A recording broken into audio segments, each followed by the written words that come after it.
that was striking and building up on the side of the house, going horizontal all night long. She don't even bother to look and see what kind of misery is coming out of the sky in bucketfuls. She rolls over. The first thought comes out of her mind. Great day for a barbecue.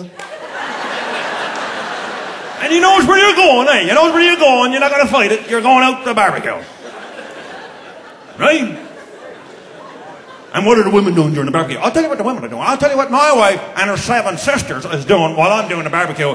They're inside listening to Julio Iglesias or Yanni tapes and getting all runny over foreign singers and making the salads. Oh, yeah, there's the big one, hey, boy? Making the salads. Breaking off a piece of lettuce, putting it under the tap and slinging around a bit, hey, and drying it off, hey, boy. Wipe it there and put it down, put it on a plate and get the old cracky, squirty juice and put it on the top of it. Down the line she goes. Another one done. That ought to qualify her for workman's compensation when the repetitive strain starts to build up, hey, boy. Oh, yeah. Oh, yeah. Meanwhile, what are we doing? Man, we're outside. We're doing the barbecue. We're doing the barbecue, and we're doing it well. Sometimes we are overachieving, as was the case this particular time. The one I'm talking about anyway, boys, I mean, there are some things on this planet that despite my thorough and extensive education and research, I have underestimated. And the heat generated by liquid oxygen / nitrogen rocket fuel is one of those things. It's one of those things. I know the bugger was going to get hot. I know he was going to get hot. You can't force 25,000 gallons into a sort of a 10-inch rocket booster under extreme pressure without generating a little bit of heat.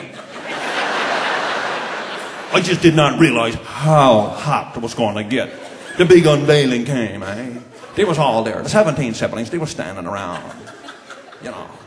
I hauled off the 18 by 24 foot tarpaulin cover. There was a general jaw-dropping gasp.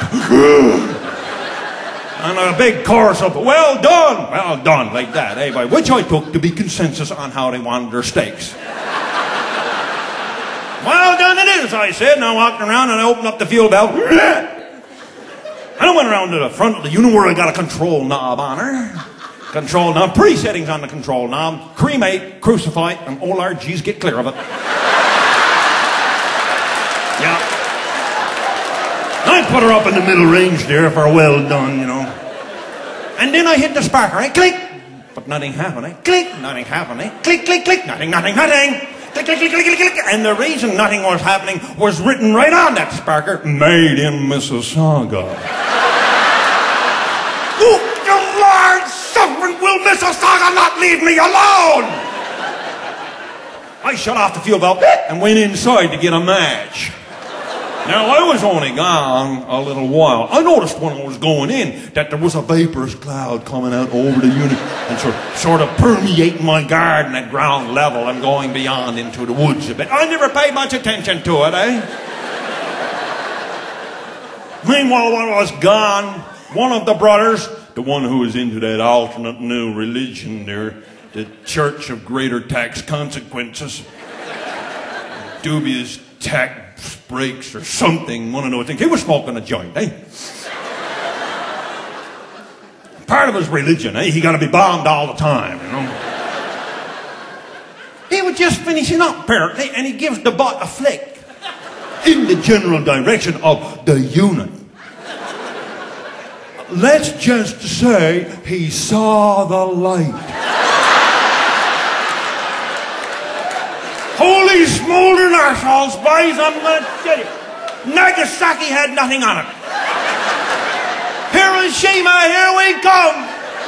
August 13th, 2003, the temperature in Newfoundland went up 9 degrees overnight. That was my barbecue. When the heat wave struck the mainland, oh man, they put up a smog alert, and that was not smog. That's what was left of 17 steaks on me vinyl siding. Everyone in Ontario and Quebec, they hit their air conditioners, and that's what took down the power grid, and I'm sorry for it, okay? I'm here to apologize. But I had bigger things on back in the ranch. No time to think. I come out the door. Lord, he jumped nines, ground zero, scorched earth. The shingles on me shit was rolled up. Hey, boy. The foliage was blown off of my raspberry bushes. I looks down over the side of the deck, and there they were, 17 of them, not a stitch of clothing left on their bodies. Nothing left but the rubber on the bottom of their sneaker boots, and that was still smouldering. Even their frizzies was blown away.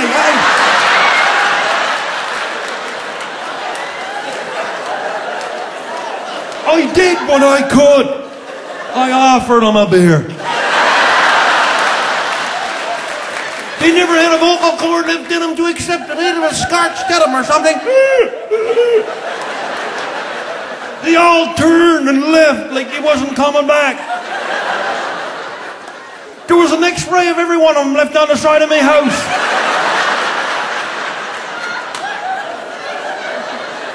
Not a minute later, the wife was out looking down over the side of the deck. Is the meat well done, dear? I said, well, it depends on what meat you're talking about.